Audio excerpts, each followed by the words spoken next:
చంపుదామనేనా? బాబాయ్ వద్దు, వాడిని ఏం చేయదు. ఏయ్! బాయ్ వాడిని ఏం చేయదు. నీ కొడుకును చంపమంటే చంపించింది నేను. ఏయ్! పడు.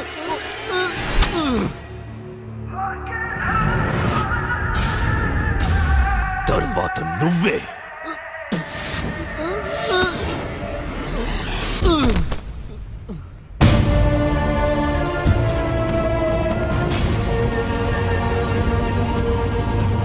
బాలు బాలు హే బాలు, ఏంటో ఇది? బాలు హాస్పిటల్కి వెళ్దాం పదా. మనలో ఇంకెవరు చావు నువ్వు చూడకూడదు బాలు.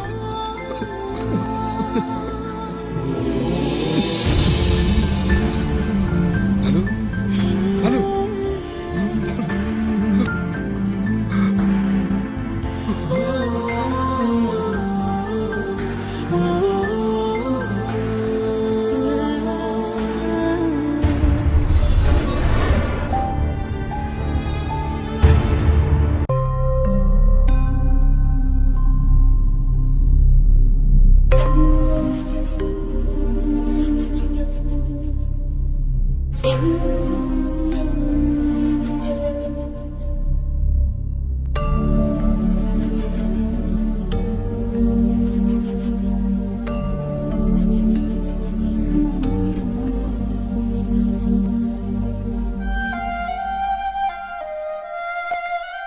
కాసింబాయికి కనిపెట్టావు.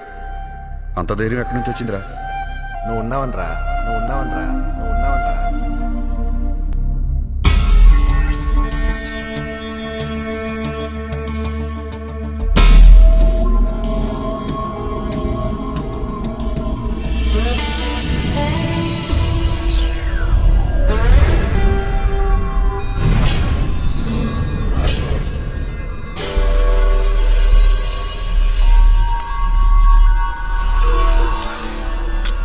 రైట్. ఏంటి రాంగ్ ప్లేస్కి వచ్చావు? లొంగిపోదామని సార్. ఈ స్కెచ్ నాకు అర్థం కాల.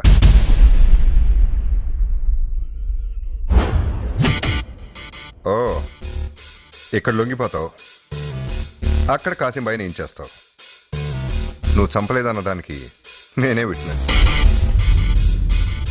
బాగుంది. లేదు సార్, అనాథల్లా పుట్టి పెరిగిన మాలో ఒకటి చనిపోతేనే మేము ఇంత బాధపడుతున్నాం. అలాంటిది మా వల్ల చనిపోయిన వారి కుటుంబాలు ఇంకెంత బాధపడ్డాయో మాకిప్పుడు తెలుస్తుంది సార్. ప్రాణం విలువేంటో, ఎలా బ్రతకూడదో మా బాలు చావుతో మాకు అర్థమైంది సార్. అందుకే చేసిన నేరాలన్నీ ఒప్పుకుని మీ దగ్గర సరెండర్ అవ్వాలని వచ్చాం.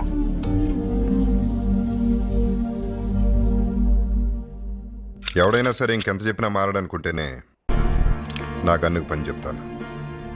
ప్రాణం విలువ తెలుసుకుని నీ ఫ్రెండ్ని చంపినాన్ని చంపకుండా ఇక్కడికి వచ్చావు. నిన్ను నమ్మడానికి అదొక్కటే కారణం కాదు,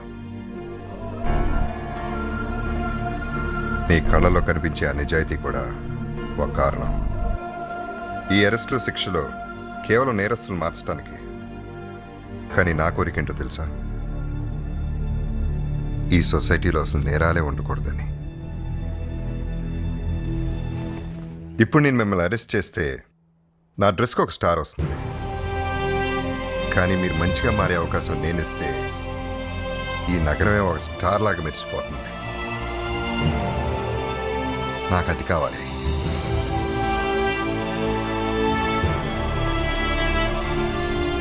మీరందరూ ఇప్పటివరకు చేసిన నేరాలు ఒప్పుకుంటూ దీని మీద సంతకం పెట్టండి.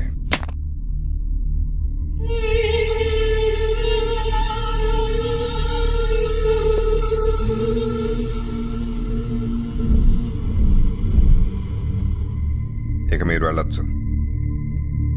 రైట్. ఆ రోజు నువ్వు అన్నావు కదా, ఎవరి పని వాడు చేసుకుందామని. ఇప్పుడు నువ్వు మారలేదనుకో, నా పని నేను చేస్తాను. డ్యూటీలో ఉన్నా లేకపోయినా. ఆ రైటు గాడి చావు కేక వినాలి. వాడు మనకన్నా ముందే స్టెప్ తీసుకున్నాడు. ఆ ఏసీపీ గారి దగ్గర వాడు చేసిన మొత్తం తప్పులు ఒప్పుకొని ఎంటీ పేపర్ మీద సంతకం చేశాడు. అంటే